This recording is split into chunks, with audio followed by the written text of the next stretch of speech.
On a 10-0 run in the run-up to quarter time. That was with authority from Chuck Cornegay. And at the other end, Smith gets the steal. Bullets can run again. The passes are straight. Tigers will keep it for the last 15 seconds of the quarter. What an important 15 seconds this is too. It's 16 at the moment. Melbourne really do need to get it back with either a 3 or a 2, because for nothing else other than confidence, they're just not playing anything like the Melbourne Tigers that we know that they can play. Bradkey to finish it off, and he does, and he gets the 2, and that's quarter time.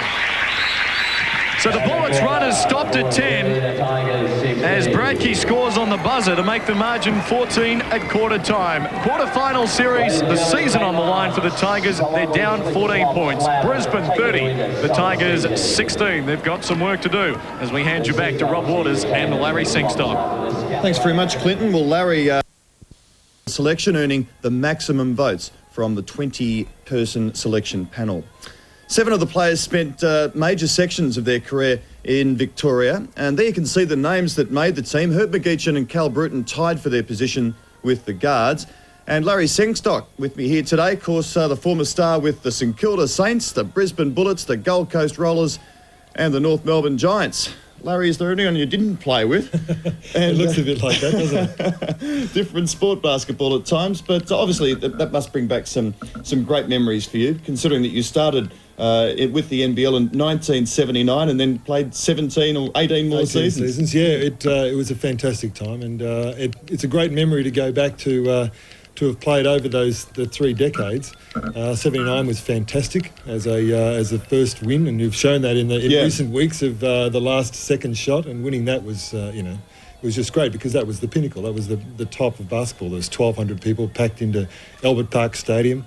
But no, it was a great time, and the reason I've played in so many clubs, I mean, it's typical of professional sport these days, is that, when you get towards the end of your career, you start to you go further down the list, and you look for other teams that you can play for. Other teams are looking for your type of experience to help bolster them, and that's basically the reason why I moved. And you see so many players these days, football, basketball, whatever, get on the merry-go-round. It's particular to basketball, though, isn't it? And professional basketball, obviously. It has been a direct result of the American culture with their professional sports, I suspect. Yeah, it has been, and it's a problem, I think, especially when you're looking at public trying to take possession of their team and their players in their team, and it's a problem with our sport, and it's becoming a problem in football these days, any sport, that when you've got players starting to move around, then the clubs lose their aura a little bit. Now, in 1979, during the first NBL season, we saw 1,200 people packed into the stadium screaming in that incredibly exciting match, and then in the mid-80s we had the massive growth of the sport. And now, changing seasons, it's been quite a difficult time for the NBL. Where do you see the sport heading, and can it get itself out of the rut that it's in at the moment? Well, yeah, there's no question that it's plateaued and or plateauing, but I think it can. I think it's still a great sport. You look at the amount of kids that are still playing the game; that's still blossoming, blooming, whatever you want to call it. It's there are just. We're strong in that. We just still need to transfer it to, as they say, bums on seats to watching the game. And I think that will come back. Going to summer is a good move. I think that will really work. It needs to be repositioned, remarketed a little bit, but then... Let's now take a quick time out with Shane now. I think the Melbourne Magic are a team that are looking very strong. They're well coached and got a lot of depth, great Australian talent and a good point guard. And obviously the Melbourne Tigers, winning it last year and having that much talent with Bradkey and Gaze, are going to be in it all the way. I have one pet, but I gave it to Andrew Vlahoff, and he now holds it. Put on your Yahtzee, you're beautiful. Well, I grew up playing Aussie rules, and I'm still a big fan of that code, but I play a lot of golf and not great at it, but wanting to improve. Heel going to the right, makes it. Hill, and it's there! What a start from the Kings. My nickname is The Hammer, given to me by Andrew Parkinson in 1989. It would have to be to go to 2 Olympics and to make the Final Four, play against the Dream Team at Atlanta, and unfortunately lose in the finals. My all-time favourite film would have to be One Flew Over the Cuckoo's Nest, and if anyone's got it out there, please send it to me because I can't get a copy of it. 2 on 2, the Guards to go at it.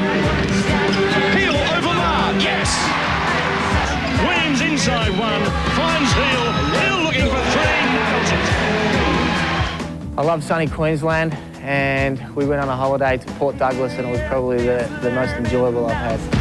I drive a Mitsubishi Pajero, and I'm very happy with it.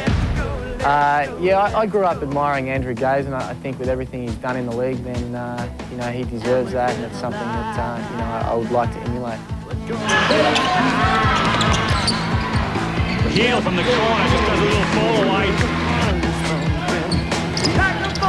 Steele goes all the way to the lane. Brendan Mann checks into the game.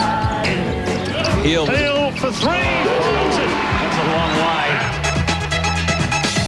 The paddock, you reckon you'd have to bang him in and get 2 points. All too simple for him. Gaze gets it again. And beautiful play from him for three. And Gaze the steal, and Gaze for the 2 points and gets it. Important 2 points that too.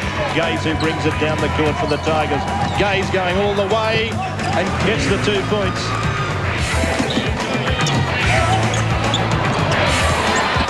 Gaze with the steal and the 2 points. This is a Dave, it's a huge board. Good hands from Here's Gideon. Gaze. Off it goes to Gordon, and the Tigers score again.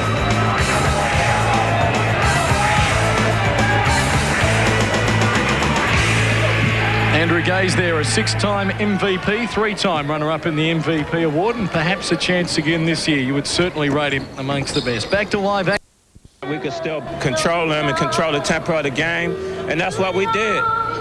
And Steve, it really, you did control the tempo of the game. You seemed to just milk it and get the good shot, and they were found wanting defensively. Well, we knew we passed the ball around 4 or 5 times. They couldn't stay with us, so that's what we did. Leroy got a lot of open shots, and we were knocking them down, and Chuck was tough on the inside when he was in.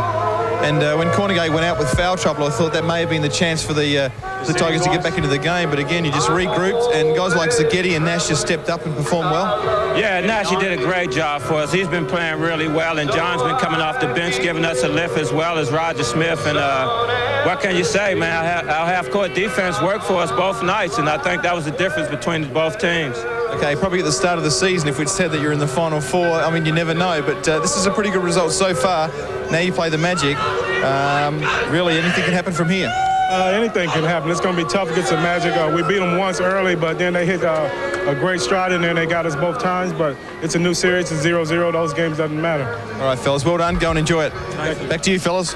Thanks very much, Darryl Pearce. A 33-point final margin in favour of the Brisbane Bullets. David, I don't know about you, but coming into the stadium this afternoon, I thought if one team's going to get up by 33 points, it was not going to be the Melbourne Tigers.